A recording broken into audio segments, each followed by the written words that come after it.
A long time ago, deep in the forest in the middle of Yorkshire, there was a little girl playing and dancing, as little girls do. Now once she was walking along, and she heard a noise drifting over on the summer breeze. It was singing, it was dancing, but these weren't people, these were little voices, these were from the little people, the fairies. And she was listening. She thought, that sounds brilliant, sounds like they're having a party, a great feast in honour of a warrior or their king. She thought, oh, I would so much like to go and watch this. But she knew that if the fairies saw her, they would have to take her away. But she didn't care, she wanted to see him so much, she decided to risk it. So she creeped along the bushes, following the noise, and just peeked over the edge of a ridge. And there she could see the little people dancing and feasting and playing songs and telling stories and scaring children, all loads of fun things that you do at parties and feasts. And she watched carefully not to be seen, and then she inched away slowly again and ran off down the path home to tell her parents. She burst into the door and said, "Mother, Father, you'll never believe what I saw in the forest. I heard noises on the window and I followed it and I found the fairies. And I know you're not supposed to watch them, but they didn't see me, so I'll be okay." Her father's face was grave. He knew that even though the fairies didn't see her, they knew she was there and they would take her away that night. But he didn't want to worry her, and her mother knew this.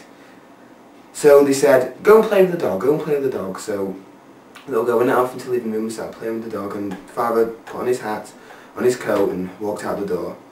Now in those days, if you had a problem, you wouldn't go to the doctors, you wouldn't go to the police, anything like that, you would go to the wise woman.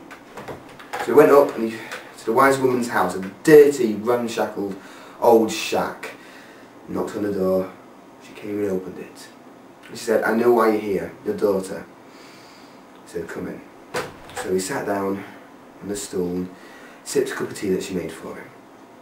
She said, "I'm sorry, there's very little you can do to stop them, but there's one thing, but it's extremely difficult."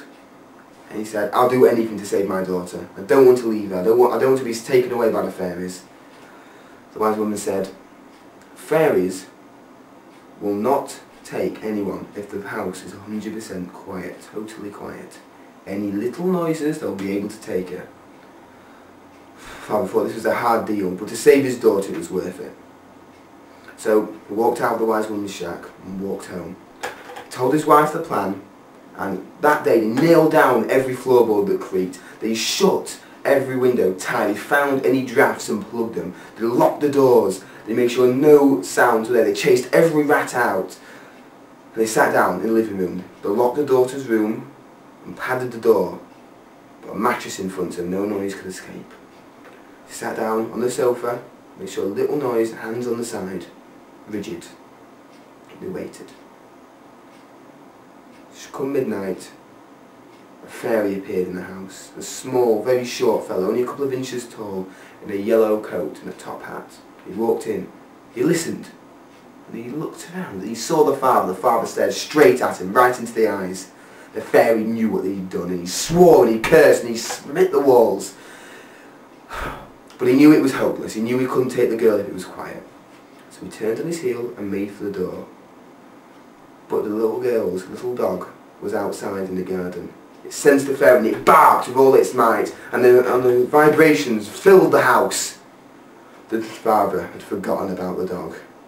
The fairy looked at the father and grinned evilly and disappeared. Father ran upstairs fast as he could, broke down his daughter's door. But it was too late, she was gone. The fairies had taken her.